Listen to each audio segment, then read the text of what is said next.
Dear brothers and sisters, many people ask, what does a bishop wear? What a bishop and also a priest puts on first when vesting is a stecharion. In Ukrainian we say stechar. In Roman Catholic practice it's called an alb. Alb because, as the word albino indicates, it is white. The stechar is worn as a sign of the robe of salvation. How do we get vested into Christ? How do we put on the robe of salvation? Through our baptism. Every person baptized is given a white vestment. A bishop wears a stecharion that should be white. A bishop wears a stechar that normally is white as the first piece of his liturgical vestments. After donning the stechar, both a priest and a bishop puts on a epitrachilion. In Ukrainian we say epitrachil. Roman Catholics call this a stole. Epi means on, and you know the word trachea, right? The tracheal tubes through the chest. This is something that lies on the neck and covers the chest. It is a symbol of ordained ministry, of the priestly ministry. The bishop is also a priest. The third element of a priest's and bishop's vestment is the belt, which is put on like so. It girds the bishop. It is a sign that he is girded by Christ. You remember that when Jesus meets Peter after the resurrection, he says, when you were young, you went where you wanted because you girded yourself. But now that you are mature, someone else will gird you, and you will go where you don't want to go. We are at God's will. We serve God in His church. And the belt, which of course has a practical function in keeping things tight and together, is a sign of our dedication to God and of God's care for us because He is girding us. The fourth element of a bishop or priest's liturgical clothing are the cuffs, which have a practical function to hold the sleeves tight so that by no means the sleeves can tip over the chalice, for example. The right one symbolizes the right hand of God that crushes the enemies of God. That is God's strength. It is exactly that, the strength of the Lord, that should be the strength of somebody serving His sacraments. The left one is donned with a prayer where the presbyter or bishop recognizes that it is God's hands that have created us. And we ask God to build us, to edify us, to give us wisdom so that we can serve Him with holiness and in justice. Proceeding with the process of vesting, a presbyter priest who has been decorated with the right to wear this article, and as well as all bishops, they wear an epigonation. In Ukrainian and Slavic languages, nabedrnik.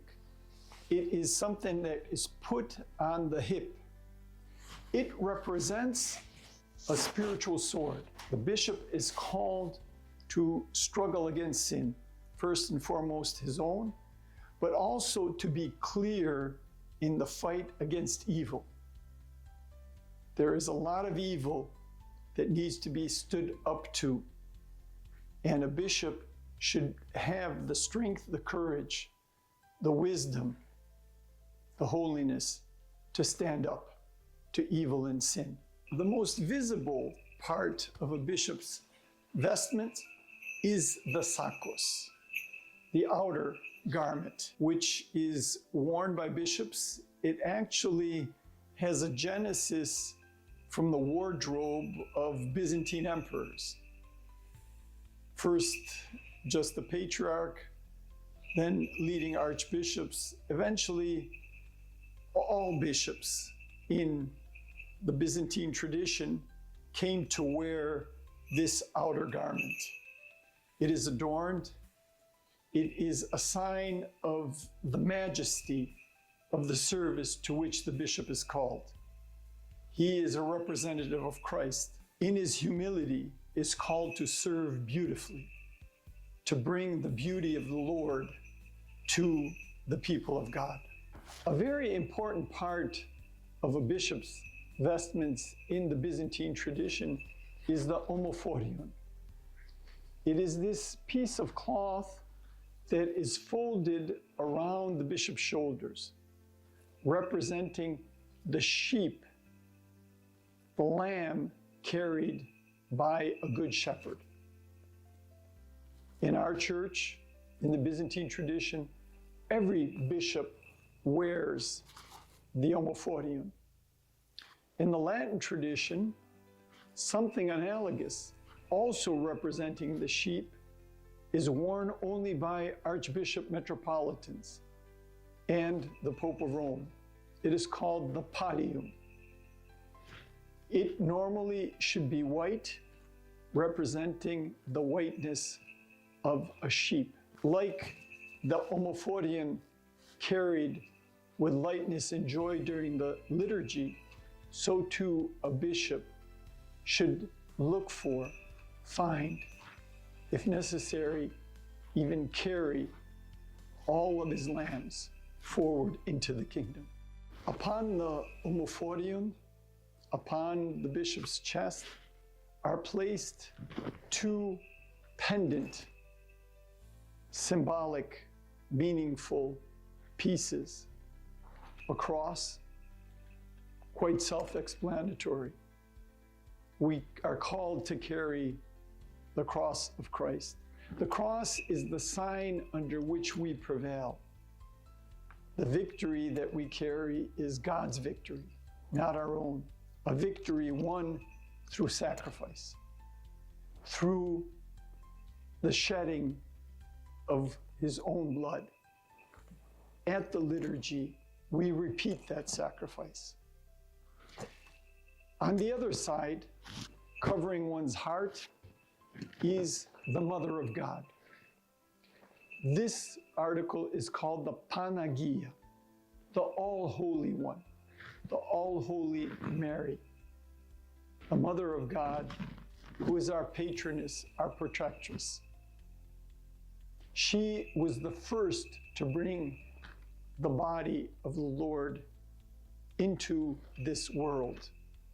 She accompanies us during the holy sacrifice of the Eucharist and all other services. In the Byzantine tradition, whether in the liturgical vestments or in their everyday clothing, bishops wear on their chest the Mother of God, a Panagia.